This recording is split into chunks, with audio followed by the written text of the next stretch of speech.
ගාලු පාරේ දකුණු පැත්තේ කොටුව පැත්තට යනවා නම් අපි හිතමු කවුරු හරි ඇවිල්ලා බස් එකෙන් බැස්සා.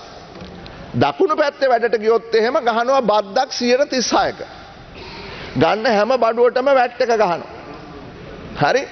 දකුණු පැත්තේ තියෙන ආයතනයන් නම් 130ක් ආදායම් බදුත් ගහනවා ලාභාංශ මත. හැබැයි වම් පැත්තේ නම් මේක නැහැ. දැන් හිතන්න ගලු දිලුම ඇමතිතුමා වේටර් හරි එහෙම පුද්ගලයෙක් එනවා බස් එකේ. ඇවිල්ලා ශංග්‍රීලා එකේ වැඩට යනවා. එතකොට එයාට හම්බ වෙන රුපියල් වලට අර 136 බද්ද ගහනවා. හැබැයි වම් පැත්තේ හෝටලයක් හැදුවාම පෝට් සිටි එකේ එයාට ගෙවන්නේ ඩොලර් වලින් කිසිම විදියකට එයාට බදු ගහන්නේ නැහැ. දැන් මෙතන ලොකු පරස්පරයක් නිර්මාණය වෙනවා. එතකොට කවුද ගොඩබිමේ වැඩ කරන්නේ? කාටද ඕනකම තියෙන ගොඩබිමේ වැඩ කරන්නේ? ඔක්කොටම ඕනේ දූපතේ වැඩ කරන්නේ. හෝටල් වලටත් ඕනේ දූපතේ හෝටල් හදන්න ගොඩබිමේ හෝටල් හදනවා වෙනුවට. එතකොට මෙතන තියෙනවා ලොකු ගැටලුවක් ඉස්සරහ නිර්මාණය වෙනවා.